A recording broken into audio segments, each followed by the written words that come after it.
ground unit 2384 is declaring an emergency. The flight attendants in the back are feeling ill. So one of America's busiest airports has reopened after 2 pilots tragically died in that collision late last night. New York's LaGuardia Airport had been shut down following the crash. 2 Air Canada pilots have died after a regional jet hit a fire truck on the runway at LaGuardia Airport. Estimated read time, 28 seconds.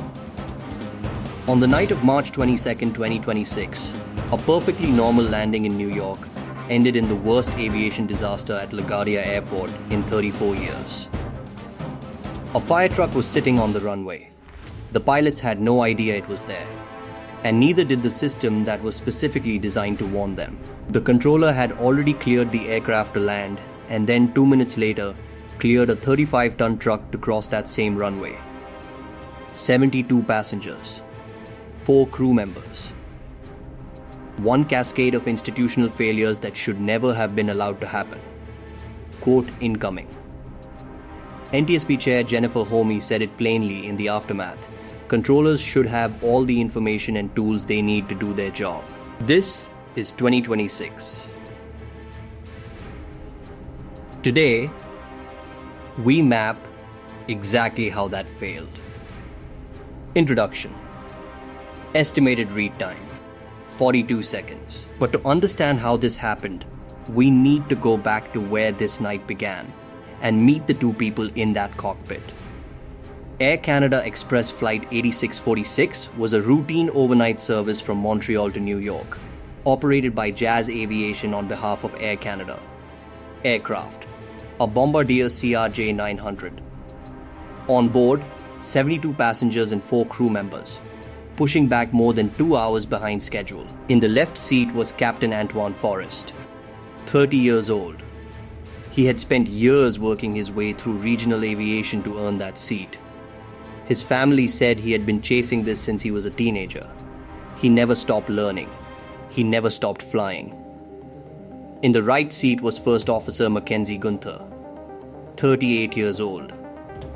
A graduate of Seneca Polytechnic's Aviation Technology program in 2023. Flight 8646 was still part of a very new career. This is not a story about pilot error. This is a story about everything that surrounds a pilot and what happens when that system completely breaks down. The aircraft pushed back from Montreal just after 10 p.m. Eastern. By 11:40 p.m., it was all over. So let us trace exactly what happened, minute by minute, as 2 separate timelines converged on the same strip of concrete. LaGuardia Airport sits on the northern shore of Queens, New York. 2 runways.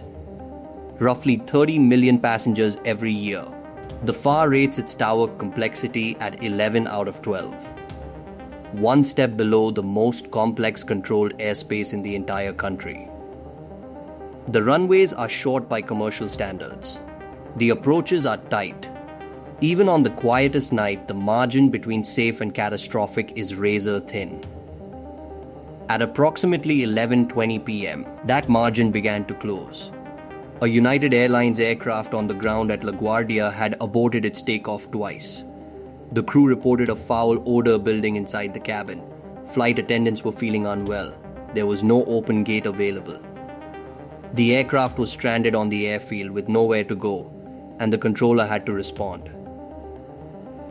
Port Authority Truck 1 was dispatched to assist. This was an aircraft rescue and firefighting vehicle. 35 tons of emergency equipment built to move fast across an airfield. Sergeant Michael Osillo and Officer Adrian Bays were inside. Followed by additional firefighting units, the truck began rolling toward the stranded United aircraft. To reach it, the truck needed to cross runway 4 at taxiway Delta. That crossing required a clearance from the tower. Now, here is the critical detail. At the exact same moment that truck was beginning to move, Air Canada Express Flight 8646 was descending through the darkness directly toward that same runway. The crew had been cleared to land. Their instruments were clean. Their approach was completely stable. They had no reason, not one, to expect anything on the surface below them. 2 separate situations. two separate crews, neither aware of the other. And one person in that tower was supposed to know about both. The NSB's readout of the cockpit voice recorder traces the final 3 minutes and 7 seconds with precise detail. At 2 minutes and 22 seconds before the end of the recording, the crew checked in with LaGuardia Tower. 5 seconds later, the tower cleared them to land on runway 4. A completely routine clearance on a quiet night.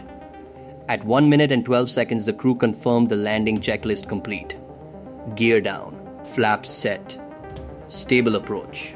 The runway lights were visible ahead through the windshield. And then, at just 36 seconds before the end of the recording, came the transmission that changed everything. Truck 1 requested clearance to cross runway 4 at taxiway Delta.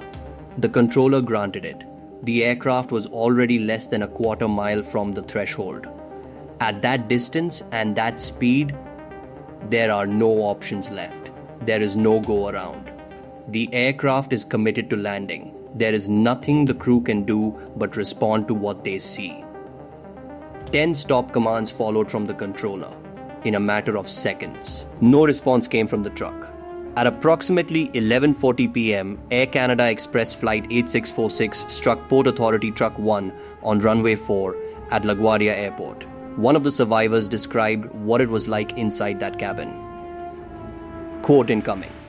A passenger recalled, "We went down for a regular landing. We came in pretty hard. We immediately hit something and it was just chaos in there. Everybody was hunkered down and everybody was screaming. We didn't have any directions because the pilot's cabin had been destroyed." The aircraft struck at approximately 105 miles per hour. The forward fuselage was gone in an instant. But the question was never truly about those final seconds. It was about everything that made those final seconds possible. And that story begins inside the tower. Have you ever wondered what it actually looks like inside an air traffic control tower at midnight? On a full daytime shift at LaGuardia, ground control is a dedicated position. One person, one job. Their entire focus is tracking every vehicle and aircraft moving on the taxiways at all times. No other responsibilities, no divided attention. On the night of March 22nd, that structure was not in place.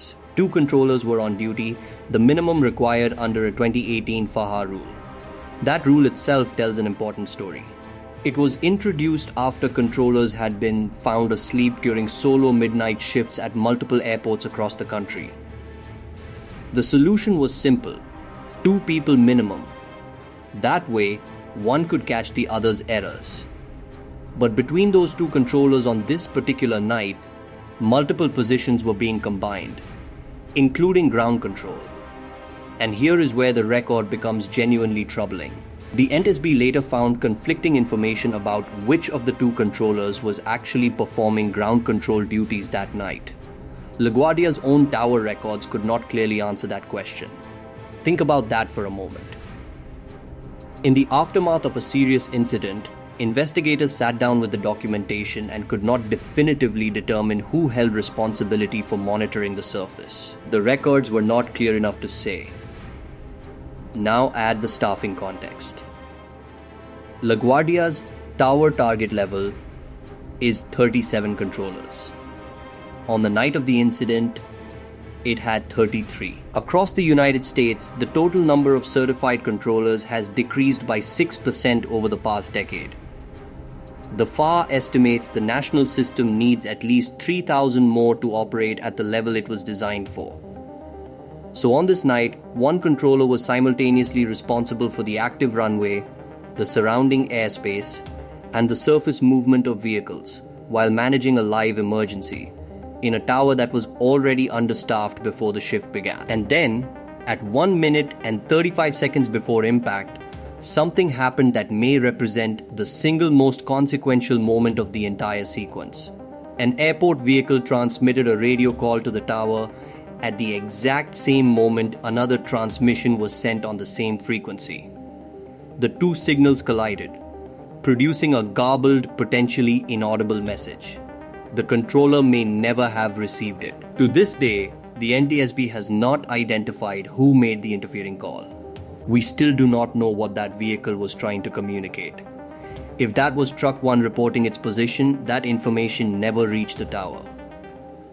Approximately 18 minutes after the incident, the controller spoke on the open frequency. Quote, incoming. He said, "Yeah, I know, I was here. I tried to reach out to my stuff, and we were dealing with an emergency earlier. I messed up." He was not reckless. He was not indifferent. He was a human being managing multiple responsibilities simultaneously, in a system designed in a way that made exactly this kind of error possible. That is not an excuse. But it is the honest context that any serious investigation must begin with. Because the controller was not the only layer of protection that night. LaGuardia has a surface detection system specifically engineered to prevent this exact scenario. So why did it not stop it? Topic 3.